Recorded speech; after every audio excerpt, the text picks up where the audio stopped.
Hi, my name is Michelle Ginzardi. This is my first upload to YouTube, and it is not the type of video I wanted to be my first video. Unfortunately, circumstances have made it where this will be my first video. So I want to just start off by saying that there's definitely trigger warnings in this video, from childhood trauma to sexual abuse to suicide ideations to a suicide attempt. It's all in there. So if that's not something that you feel you can emotionally handle at this time, I'm completely okay with you clicking right off. But if you're someone that is able to handle those things, I would appreciate if you took a listen. It's important. It is important for survivors of rape. It is important for survivors of childhood trauma. It is important for anyone that is dealing with shame to listen to what I have to say, and maybe you can feel a little less shame in your life. So, where to begin? I guess we begin at the beginning. I was born to two amazing parents, and my parents took us, my sibling and I, all over the world. From Egypt to Israel to Europe to St. Martin. It was amazing. And we were given the world in so many ways. And when I was 6 or 7, we moved to Florida and we got our little ranchette. It was like 5 acres, and we got ponies and horses and goats and sheep. Goats. I don't think we had sheep. Goats and rabbits and geese and ducks and a rooster that didn't last very long because of our dog. Dogs, everything. We had everything. Barn cats. We had everything. Pig. Can't forget a pig. We had Wilbur, the pig, because I was really original with the names. We had Wilbur and Charlotte. So on the outside, I had this great life. And I did have this great life. I had a John boat, and we used to go fishing for gators, me and my friend. I used to ride bareback on the canal banks of Florida. I was this wild, feral child, and I grew up very, very country. And I loved it. And my childhood was mostly a really good childhood. Except I had a sibling that had issues. I don't know what we would call them today, emotional issues. Anger, a lot. Anger at me a lot of the time. I would deal with her pinching me, hitting me, verbally saying things towards me, emotionally. It was awful. And it wasn't all the time, but when it did happen, it felt like a riptide was coming and it was dragging me under, and I didn't know how to survive it. And I didn't want to tell my parents because I didn't want to be the squeaky wheel. So I stayed quiet, and I tried to stay good, and I tried to stay out of her way. Because if I did those things, I felt like I would be safe. I felt like I would be okay because I was staying out of her way. That worked for a little while. Not all the time, but it did work for a little while. And we had some great memories together. That was the hard thing, I think, about having a sibling like that, is it wasn't bad all the time. There were times where it was amazing. There were times where we rode together. There were times where we were each other's best friends. Those times were short, though, and they were far between. They weren't a lot. It was more awful things. And how she acted wasn't just towards me. It extended to the rest of my family.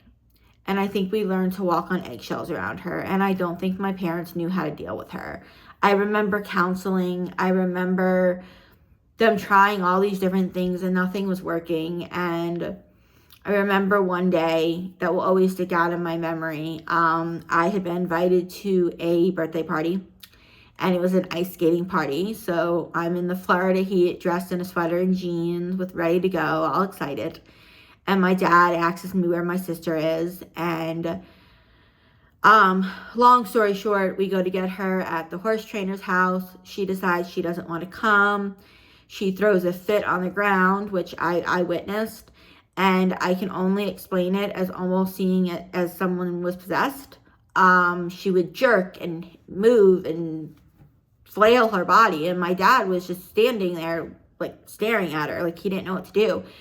So he got back in the car and he said, "It's gonna be okay, Shell." He always called me Shell. And he drove back home, and on the way we met our town sheriff because we lived in a really small town. My dad explained what happened, and the sheriff said he was gonna go take care of it. Well, my sister claimed that my father had hit her that day.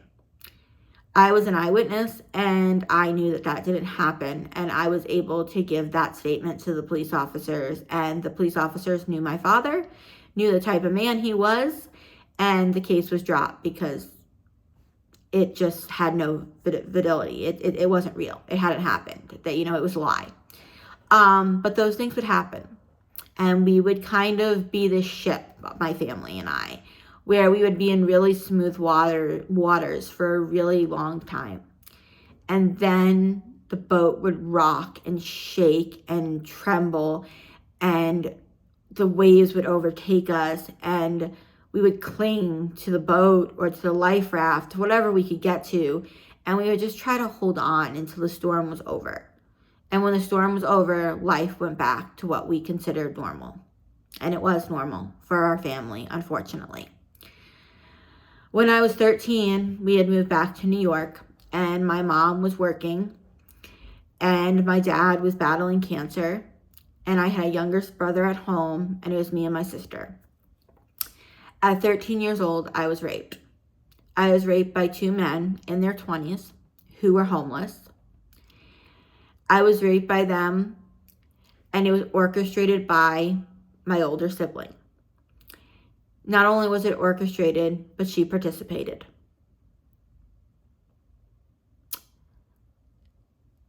That day changed my life forever. I didn't tell anyone.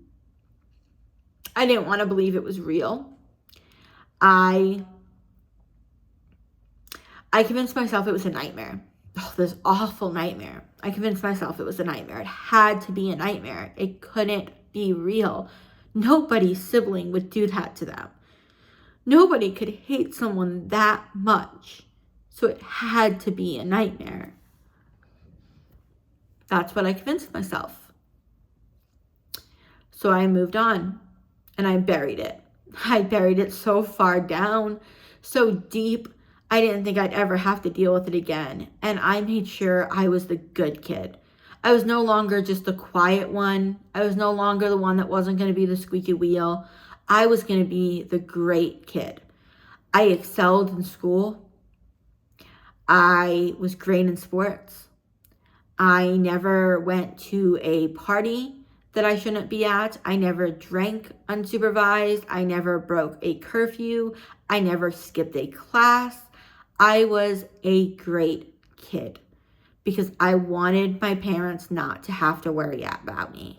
Because at the same time, as we were getting older, my dad was getting sicker. My sister was getting worse. And there would be times that she would fall and she would push herself on the ground and she would scratch and scream and yell, and she would call the police, and a time or two she exceeded in getting my father arrested for domestic abuse. And that is one of the things that my abusers are holding over my head. That if I am not quiet, if I don't stay the quiet, weak, little Michelle that they remember, they will release my father's arrest records. They will release his mugshots. They will destroy his legacy. They can't destroy my father's legacy. My father was an amazing man. My father taught me more in the 18 years that I had with him than some people will get for their entire lives. He was the love of my mother's life. He was my hero. I believed he was indestructible until the day that he died. I was blessed enough for my fiance to meet him before he passed. And my fiance would tell you that even in a hospital bed, even riddled with cancer and the chemo eating away at his bones, my father petrified him, because my father told him, if you ever hurt a hair on my daughter's head, you will live to regret it. That's who my father was. He never laid a hand on any of us. He never, ever pushed, hit, slapped, anything on any of us. We couldn't leave the house without giving him a hug and a kiss because he loved affection that much. Him and I would sit and cheer for the Yankees together. We were each other's best friends. He taught me how to pitch and how to bunt and how to run the bases. And I would slide into home and I would look for him, my third base coach, for that encouragement, that smile, that way to go, Shell, you got it. My father taught me to be fearless. My father was a kind and amazing man. And my mother is a saint. She's a saint. She has been 40 years as a nurse. She has navigated a husband who is dying of cancer. She has navigated a daughter with anger that she couldn't understand or control. She has navigated another daughter, myself, who has trauma, medical issues, and a suicide attempt.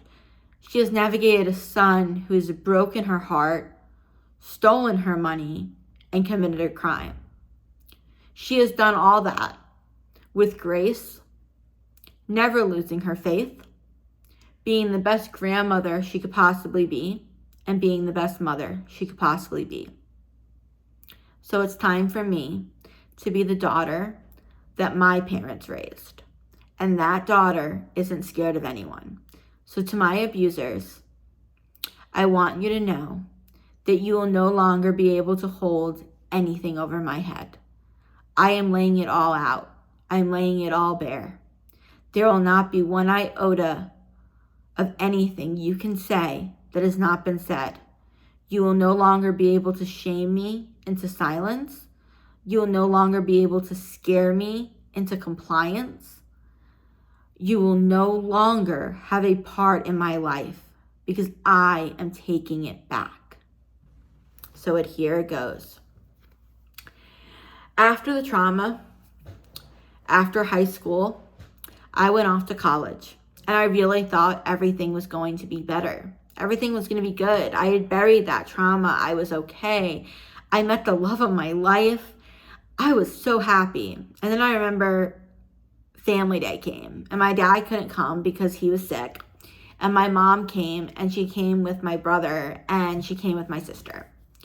And the whole time my sister was there, she just was causing trouble. It wasn't about me, which was how it always was with my sister. Even though it was my college weekend, my mom missed a lot of the events because we had to deal with my sister's upheavals. We had to deal with her emotions. We had to deal with all that. It was just one of her little ways of making sure that I didn't get the attention. She never wanted me to get the attention. So family day comes and goes, and then there's a day where my friends want to have a drink. I've never had a drink underage other than tasting my mom's beer or something like that, but I've never drinking without my parents and permission. So being the good kid that I was, I called my mother and I asked for her permission to drink. I explained that we would be drinking in the dorm room, that we would be safe, that we had a designated person who knew that we were drinking, and my mother gave her permission. So I had my first drink. And like the unexperienced drinkers we all were, we got vodka and we got wine. And we drank the vodka and we chased it with the wine. If any of you guys have drunk, you know that is a horrible combo and we got incredibly sick. And I had flashbacks to that rape. I yelled and I screamed and I told everybody on the dorm room floor what had happened. I didn't remember this. I was blackout drunk, but I did it. The next day, my admissions counselor and my dean, I was at a small college, came and talked to me and they wanted to know if I was safe, if I was okay. They didn't care about the drinking. They cared about the fact that I was hurt and they wanted to know if I was all right. Of course I was okay. I'm Michelle. I'm always okay. I'm not going to cause ripples. So I moved on and I got to have my fiance meet my dad.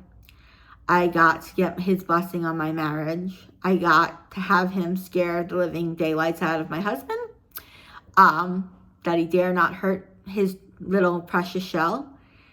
And then I lost my father on February 24th, the day after his birthday, February 23rd. And I always said that my dad did it purposely because he knew how much we would miss him. He knew what a giant wake he would leave in his absence, and he didn't want us to have to deal with two separate dates. So he did them close together so we could mourn and we could grieve on those days. That's what I believe, because my dad was awesome like that. But he passed away, and when he passed away, my life changed. My mom didn't ask me to, but I chose to come home. And my fiance came with me, and we chose to help raise my brother, who was 8 years old at the time. My sister was living in Florida, but she didn't want to help. She didn't want the responsibility. So it fell on my mom, myself, and my brother, my fiance. My mom and I shared a room, and my fiance and my 8-year-old, 9-year-old brother at the time shared a room. When we got married, my brother was my husband's best man, and my sister was my maid of honor. I didn't want her to be my maid of honor. She caused more drama right before the wedding. She snuck alcohol into the wedding to make my alcoholic mother-in-law drunker and drunker and drunker. But I was too quiet to say that I didn't want that, so I let it happen. We got married at 19 years old, and we had our first child when I was 20.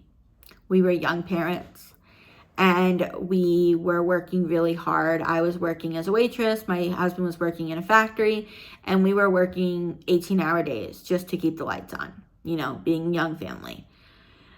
And suddenly, being married and sharing intimacy with my husband, I started to have problems. I started to have flashbacks. I started to have trauma, and I didn't know what to do with that trauma. And I didn't have the money, but I also didn't have the wherewithal to think about going to see a therapist. I didn't want to do that. I wanted some way to make the trauma go away. I wanted to numb it. And I wasn't somebody who drank. College was my only time, and I hated it. I didn't do drugs. I've never done them. I wasn't interested in doing drugs. I didn't know what to do. And I stumbled upon a page for BDSM, which is bondage. Hold on. I think it's bondage, domination, sadomasochism. I might be wrong, but it's BDSM. And I was 21 years old at this time. I was the perfect girl for people to prey on. I walked into clubs by myself without my husband's knowledge, without my family's knowledge, and I let men that I did not know beat me. I let them strip me. I let them whip me. I let them tie me up. And I let them record videos of me. Those are choices that I made. Those are choices that I have to live with for the rest of my life. Though I can say I was young and I was naive, I also made those choices. And they're choices I live with every day. I also, during this time, slept with men outside our marriage. My husband and I had waited until marriage to have sex. We were Christian, and we believed in that. And I had broken that sacred vow. What was worse is I had broken it with people I didn't know. I don't know their names. I don't know the numbers because I have blocked it out because it was that traumatic and it was that hard. That is shame. That is heavy shame that I carry because I so believe in true love and I believe in my husband, and I felt Like I had hurt him so badly and I didn't know how to fix it. And I also didn't know how to get out of this scene because the scene became the drug that I needed. It became this numbing agent that would take away all the pain. And I loved that. I craved it and I would do anything for that. I stayed in the scene for a couple years. I made more videos. I lost count of the people who would touch me, who would hurt me, who would make money off of me. I just didn't know. And I think in some ways I didn't care. I was chasing something different. I was chasing the numbness, and I didn't care what they were chasing. It didn't matter. I didn't matter to them, and they didn't matter to me. Finally, one night, I go to someone's house and I had made up a lie about where I was going, and my mother, knowing her daughter, knew something wasn't right. And I remember walking out of his apartment and seeing my mom ducked in her car with donuts like a police stakeout. And she made up some story about why she was there, but she was there to keep her babe safe. She didn't know how to help me, but she did what she could to keep me safe. As did my husband. Sorry. During this time, my sister was silent for the most part. Silent sometimes is great, and sometimes it's scary. And with my sister, it was normally scary. And as I quickly got out of the scene, and I tried to pull myself up from my bootstraps, and I realized that I needed to talk to somebody, I got a phone call. My sister had found one of the videos online, and she had shared it with her boyfriend or husband's employer, and they had watched it at the place of business with 50, 60, 70, 80, I don't know how many employees, watched a video of her sister naked, being beaten by someone. She thought that was okay. She laughed about it. She said, we have them now. All the videos, we have them on a hard drive. And if you ever do anything that we don't like, that I don't like, we will release these videos to everybody. To your employer, to your husband's employer, to mom's employer. I will tell your children about them. I will destroy your life. And she was right. I stayed quiet. I went into a small corner and I didn't want to ever tell anyone anything because I was so scared. What were people going to think of me? I was raped at 13. I got into the scene. I was raped at 22.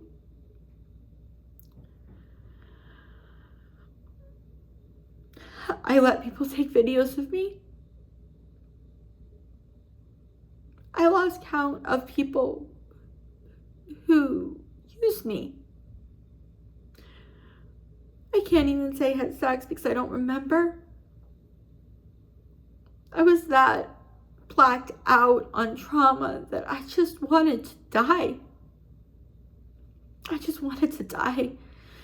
And the scary part is my sister wanted that. She wanted me to give up.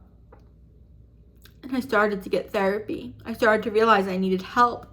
I needed more help than just my mom or my brother or my husband or my friends could give me. I started to try to find my faith again. And then the next bomb dropped. The bomb that almost took my life.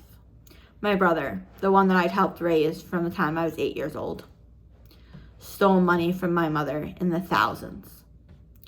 He stole a gun from his employer. He broke the law, and he was later arrested. All of this he blames on us.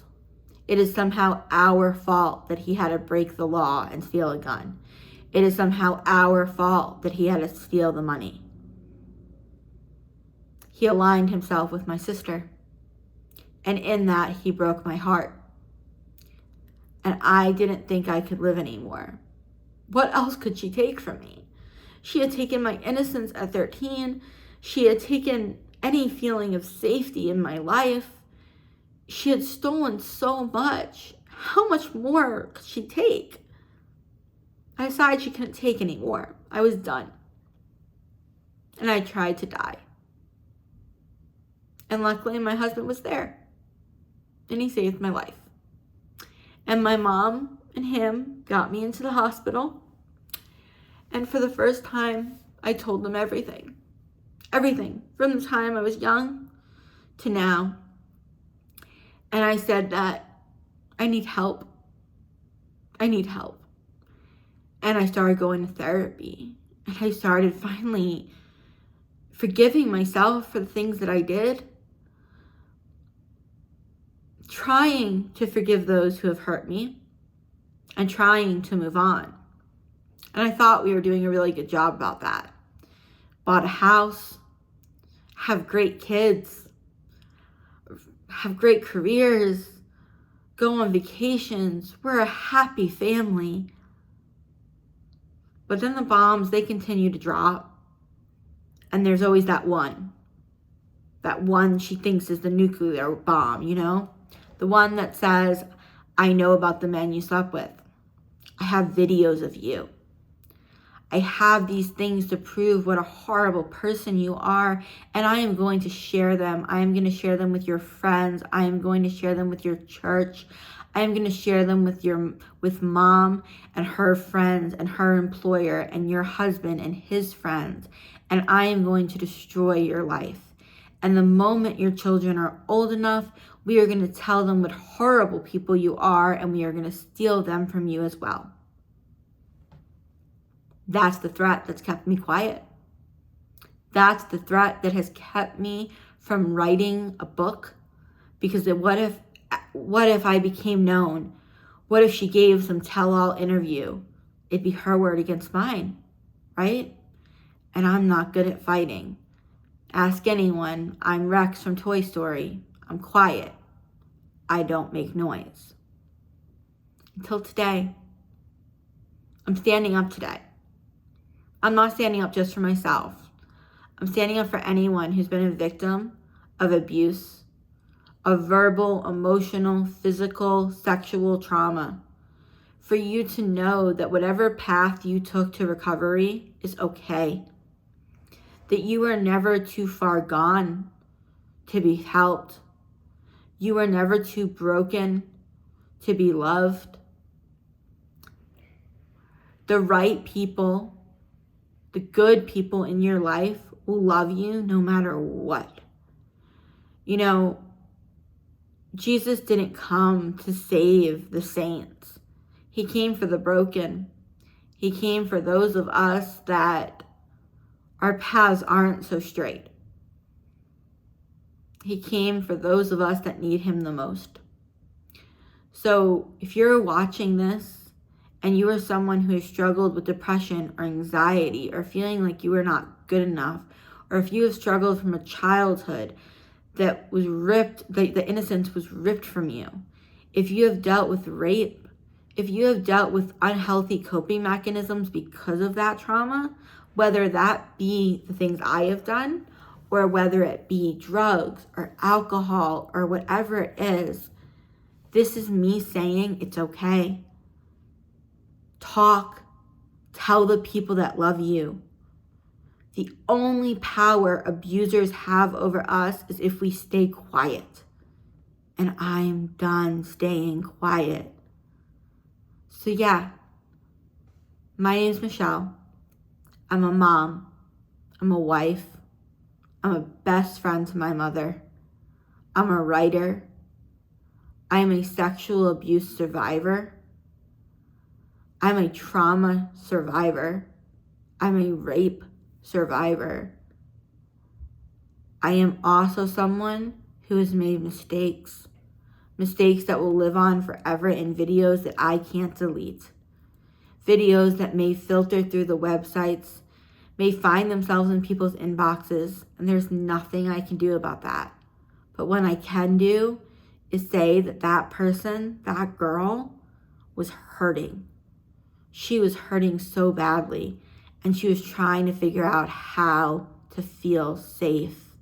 And at times, honestly, she was just trying to figure out how to feel numb. So I forgive that girl. I forgive the girl I was in my 20s.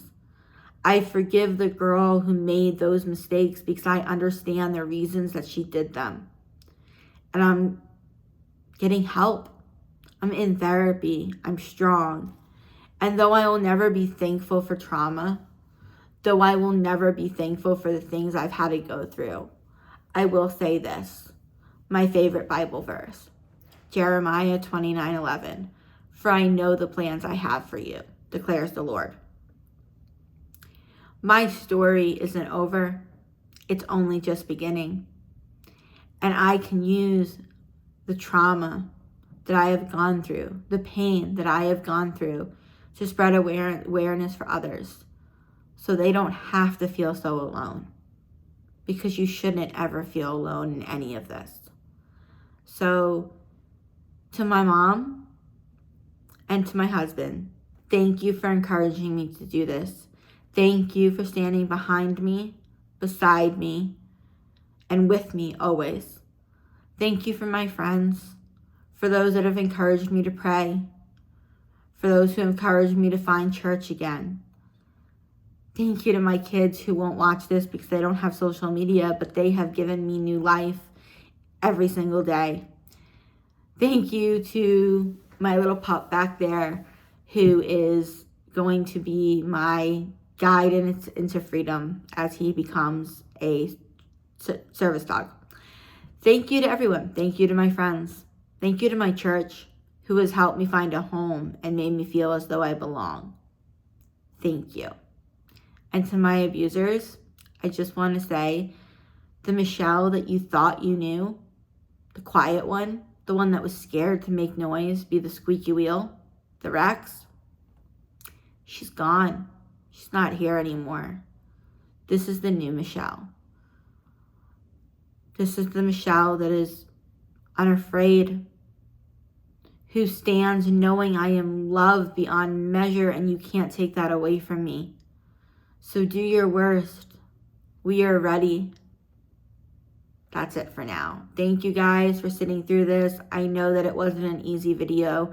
It wasn't an easy video for me to make.